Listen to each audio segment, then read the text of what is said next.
What if I told you that the reason you fail every morning has nothing to do with willpower? Do you press snooze until your dreams die? Have you promised yourself countless times that tomorrow will be different, only to watch the sun rise on another wasted day? Perhaps you've sworn to start that project, build that business, transform your body, but your bed wins every single battle. Perhaps you've attempted to develop self-discipline 1,000 times, yet you surrender before breakfast. If this describes your life, if your mornings are graveyards of broken commitments to yourself, then what I'm about to share will change everything. Because there once lived a young man who couldn't defeat his alarm clock until he remembered a principle his father demonstrated in the rice paddies. A principle about self-mastery that had zero connection to inspiration and total connection to climate.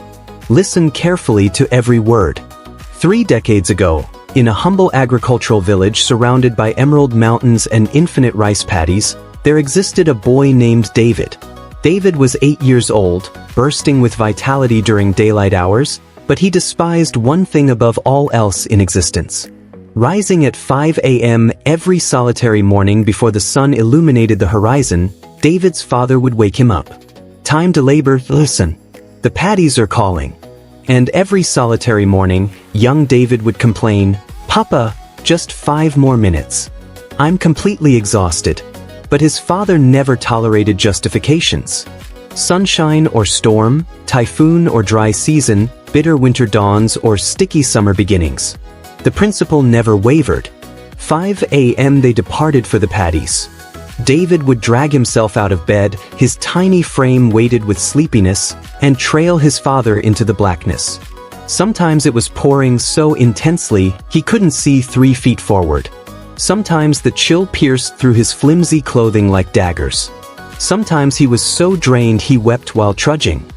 "Papa, why must we depart when it's pouring?" he would question, water streaming from his hair. His father, hunched over the rice stalks, would respond plainly, "Because the rice isn't concerned about the climate. It requires attention every day, sunshine or storm." "But I'm exhausted, Papa." "The rice isn't concerned if you're exhausted. But it's freezing." "The rice isn't concerned if you're freezing." Young David couldn't comprehend. He believed his father was harsh, unjust. Why couldn't they remain in bed on stormy days like other households? Why couldn't they recover when they were drained? But every morning, without exception, his father roused him. And every morning, without exception, they departed for the paddies. This persisted for 10 years. When David reached 18, he departed the village for the metropolis. He desired education, possibilities, an existence that didn't begin at 5 a.m. in the downpour. He vowed to himself, "I'll never rise that early again." David relocated to the capital metropolis for university. He held part-time positions to fund school. He possessed ambitious aspirations. Complete his degree, launch a company, construct something significant. But there was one obstacle. He couldn't sustain any self-discipline. He would establish objectives. "I'll study every morning before lectures," but he'd sleep past his alarm. "I'll develop my company strategy on weekends." But he'd squander the day browsing on his device, convincing himself he'd begin tomorrow. Years elapsed this way. David graduated, but barely. He initiated 3 companies, but deserted all of them when they became challenging. He attempted mastering new abilities, but surrendered after a few weeks. By age 28, he was still trapped in the identical entry-level position, surviving paycheck to paycheck, observing his former classmates thrive while he remained stationary. One Sunday morning, David awoke at 11 a.m. again. The entire morning squandered again. He had intended to develop his 4th company concept, but here he was, another day vanished before it even commenced. He sat on the border of his bed, head in his palms, and something his father used to declare echoed in his consciousness. The rice isn't concerned about the climate. David surveyed his compact apartment. Incomplete projects, outstanding bills, unrealized aspirations. And abruptly, for the first time in 10 years, he grasped something. His father wasn't instructing him about agriculture. He was instructing him about self-discipline. That night, David purchased a train ticket. He was returning home. David arrived at his childhood residence just before sunrise. His father was already conscious, preparing to depart for the paddies. At 58 years old, he still woke at 5 o'clock am, still labored sunshine or storm. "Papa," David said quietly from the entrance. "Can I depart for the paddies with you like before?" His father observed him for a prolonged moment, then acknowledged, "Get your boots." They walked in silence through the pre-dawn blackness, just like they had 1,000 times when David was young. The atmosphere was frigid, a gentle downpour was falling. David's frame, soft from years of sleeping in, protested every step. When they arrived at the paddies, his father knelt in the mud and began inspecting the rice stalks one by one, just as he always had. David knelt beside him. After several minutes, he finally posed the question burning in his chest. "Papa, why did you force me to wake up so early? Every single day, sunshine or storm?" His father didn't look up from the rice. He continued laboring as he spoke. "David, do you observe these stalks?" "Yes, Papa. Some days the climate is ideal for agriculture. Sunny, warm, invigorating. Those days everyone labors. Simple days." He extracted a weed from the soil. "But most days are not ideal. Too scorching, too frigid, too damp, too arid. If I only labored on ideal days, my household would perish." His father finally observed David. "Success doesn't originate from laboring when you feel inclined. Success originates from laboring, especially when you don't feel inclined. That's self-discipline." He gestured to the paddies around them. "These paddies have nourished our household for 40 years. Not because I'm gifted, not because I'm fortunate, but because I appear 5 o'clock am every day, sunshine or storm. You desire to know the secret, David? There is no secret, no inspiration trick, no flawless system." He positioned a muddy hand on David's shoulder. "It's elementary. You determine what must be accomplished, then you accomplish it every day, no matter what the climate is. When you were young, I knew you didn't comprehend. I knew you believed I was harsh, but I wasn't instructing you to farm. I was instructing you that consistency conquers intensity, that self-discipline defeats inspiration." He smiled gently. "Inspiration is climate, sun. Some days it's present, most days it's absent. But self-discipline is appearing regardless of the climate." David felt tears combine with the downpour on his face. "I forgot, Papa. I forgot everything you instructed me." "Then remember now, it's not too late." That night, David made a determination that would transform his existence. He would wake up at 5 a.m. every single day for 90 days. Zero exceptions, no matter the climate, literal or metaphorical. He configured his alarm for 4:55 a.m. The first morning, the alarm sounded in the blackness. His frame screamed to remain in bed. His consciousness created 100 justifications. "You're drained. You can begin tomorrow. One day won't matter."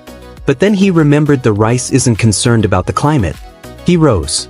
Day 3. It was pouring. His bed was comfortable. Every cell in his frame wanted to sleep. He rose anyway. Day 7. He had barely slept. His eyes burned with fatigue. He rose anyway. Day 12. It was Sunday. All his companions were sleeping in. He rose anyway. Something began to transform around week 3. Waking at 5 a.m. was still challenging. But David discovered something powerful. He possessed 2 quiet hours before the world woke up. 2 hours where nobody required him. 0 emails, 0 distractions, just him and his aspirations. He utilized that time to develop his company concept, the 4th attempt. But this time it was different because this time he appeared every single day. Sunshine or storm, drained or energized, inspired or not, he appeared 1 hour of concentrated labor. Every morning, 90 days straight. By day 30, he'd accomplished more than in the previous 3 years combined. By day 60, his company was generating its first revenue. By day 90, he possessed something he'd never possessed before, momentum. But the self-discipline didn't terminate at waking up early. The 5 a.m. principle instructed him a deeper truth. If he could accomplish one challenging thing consistently, he could accomplish anything consistently. He applied the identical principle to physical training, to acquiring knowledge, to his relationships, to accumulating money, sunshine or storm, inspired or not, appear. 1 year later, David's company had expanded enough that he could resign his position. 2 years later, he possessed employees. 3 years later, he was financially independent. But the alarm still sounded at 5 o'clock a.m. Because by then, David comprehended. The 5 a.m. wake-up wasn't about time. It was about maintaining a commitment to himself every single day, regardless of the climate. 5 years after that rainy morning conversation, David stood in his father's rice paddies again. But this time, he brought his own 8-year-old son. At 5 a.m. he woke the boy gently. "Time to labor, son. Grandpa is waiting." His son groaned. "Papa, I'm exhausted. Can't we sleep more?" David smiled, remembering himself at that age. He knelt beside his son's bed and declared, "I know you're exhausted, but someday you'll comprehend. This isn't about rice. This is about becoming someone who maintains commitments to himself." Sunshine or storm, my friend. David's story is your story. It's the story of every person who desires to transform but keeps pressing the snooze button on their aspirations. Here's what David's father comprehended that most people don't. Self-discipline is not about feeling inspired. Inspiration is climate. It transforms every day. Some days sunny, some days stormy. You can't command it. But self-discipline is your choice. Sunshine or storm, drained or energized, inspired or empty, you choose to appear anyway. Let me provide you the exact framework David utilized. First, select one thing, just one, not 10 objectives, one non-negotiable commitment. For David, it was 5 a.m. wake up. For you, it might be 30 minutes of concentrated labor or 20 minutes of physical training or reading 10 pages. Pick one. Second, accomplish it for 90 days. Not when you feel inclined. Every single day, mark it on a calendar, break the chain, and you begin over. Third, anticipate bad climate. Some mornings you'll be depleted. Some days you'll be ill. Some weeks will be chaos. That's not a reason to surrender. That's the entire point. Self-discipline is accomplishing it, especially when you don't feel inclined. So, here's my challenge to you. And I desire you to take this seriously. Tomorrow morning, configure your alarm 30 minutes earlier than usual. Not 2 hours, just 30 minutes. And for the next 90 days, when that alarm sounds, I desire you to remember 5 words. The rice isn't concerned about the climate. Your aspirations don't care if you're drained. Your objectives don't care if it's pouring. Your future self doesn't care about your justifications. They only care about one thing. Did you appear? You don't need to be inspired. You don't need ideal conditions. You don't need to feel prepared. You just need to keep appearing. Sunshine or storm, if this story transformed your perspective and gave you the push you needed, then do 3 things right now. First, smash that like button. It tells me this message hit home. Second, share this video with someone who keeps declaring, "I'll begin tomorrow," but tomorrow never arrives. Tag them. Send it to them. They need to hear this. Third, drop a comment and tell me what's your 5 a.m. What's the one thing you're committing to accomplish every single day for the next 90 days? Sunshine or storm, let's hold each other accountable. And don't forget to subscribe and hit that notification bell so you never miss a story that could transform your life. I'll be back with another story to keep you evolving. Until then, remember David's father's words. Success doesn't originate from laboring when you feel inclined. Success originates from laboring, especially when you don't feel inclined. Configure that alarm. Make that commitment. Appear tomorrow. Sunshine or storm. If you like our video, please subscribe and comment below. Your support keeps us creating content that transforms lives.